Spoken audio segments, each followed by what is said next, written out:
In 2022, a single piece of cardboard sold for over $7 million. dollars. It's smaller than your phone. It's 113 years old. It shows a man most people have never heard of. And here's the part nobody tells you. It was never supposed to be worth anything. It wasn't made to be collected. It wasn't made to be treasured. It was made to keep a pack of cigarettes from getting crushed. The most valuable trading card on Earth started its life as packaging, as trash. This is the accidental invention of the baseball card. Ask anyone to name the most famous baseball card, and you'll hear the same name, the Honus Wagner. And a lot of people assume the most famous card must be the first card. It isn't. Not even close. To find the real first, you have to go back before the Wagner, before cigarettes, before Major League Baseball even existed, all the way back to the 1860s, just after the Civil War. Back then, baseball card didn't mean a collectible. It meant something called a carte de visite, a photograph mounted on stiff paper, a visiting card. One of the earliest known baseball images is a carte de visite of the Brooklyn Atlantics from around 1865. But most collectors don't count it as a true baseball card because it was a one-off keepsake, not something made to be handed out and spread. For that, you need a company. And in 1868, one showed up. Peck and Snyder was a sporting goods store in New York. They sold bats, balls, equipment. And like any store, they wanted people to remember their name. So they printed advertising cards. On one side, an ad for Peck and Snyder. On the other, a photograph of a popular baseball team. Handed out for free, the fan keeps it because they love the team, and your ad lives in their pocket. Simple. Their first, in 1868, featured the Brooklyn Atlantics. These are widely considered the first true baseball cards, the first ones mass-produced and distributed to spread, exactly like the hobby that followed. But there's an asterisk, and it's a good one. The 1868 Atlantics weren't a professional team. Nobody was officially paid to play yet. So a year later, in 1869, Peck and Snyder printed another card.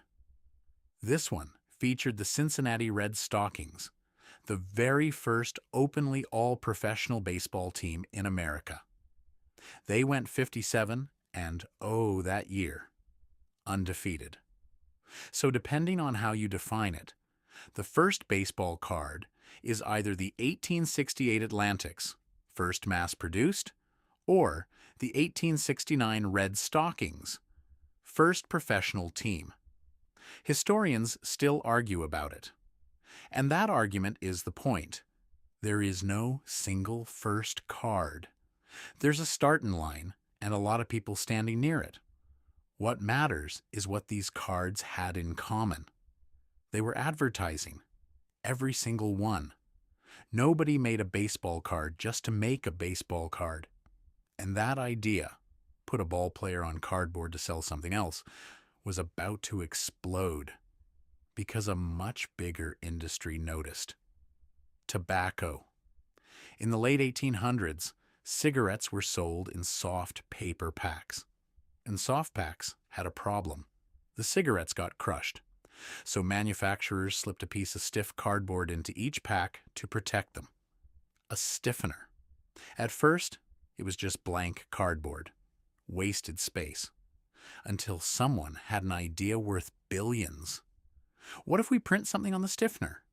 Something people want to collect. So they keep buying packs to get the whole set. They tried actresses. They tried famous battleships. And then they tried baseball players. Baseball players won. Suddenly the throwaway piece of cardboard was the reason people bought the cigarettes. Kids and adults chased sets, traded doubles, hunted for the players they were missing. The stiffener had become the product. and the cigarettes were almost the free prize. Which brings us finally to the most famous piece of cardboard in history, and the biggest myth attached to it. Between 1909 and 1911, the American Tobacco Company released a massive set of cards, over 500 players, packed into their cigarettes. Collectors later nicknamed it T206, and one card in that set became the Holy Grail. Honus Wagner, nicknamed the Flying Dutchman, one of the greatest players who ever lived, one of the first 5 men inducted into the Hall of Fame. But here's the strange part. Wagner was a superstar, and yet his T206 card is almost impossible to find. Only around 50 to 60 are believed to exist today. Why? Because Wagner had his own card pulled from production. He shut it down. And the story everyone tells is a heartwarming one. Honus Wagner didn't want to encourage children to smoke. He pulled his card to protect kids. It's a great story. It's probably not true, because here's what doesn't add up. Honus Wagner used tobacco himself. He chewed it. That very same year, he appeared in a newspaper ad for Murad cigarettes during the World Series. There were even 2 brands of cigars named after him. A man that comfortable with tobacco pulling his card to fight smoking. Historians are skeptical. So what really happened?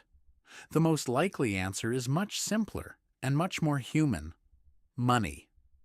Wagner felt he wasn't being paid for the use of his name and face. There's a surviving story of him writing to a sports writer.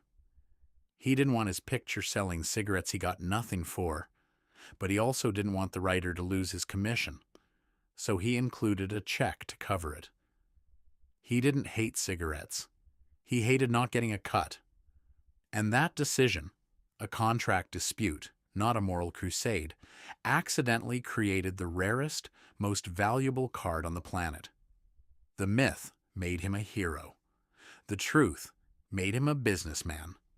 And the businessman is the one who made the card worth millions. For decades, cards stayed exactly what they'd always been, a free extra. Tobacco inserts. Then candy and taffy prizes.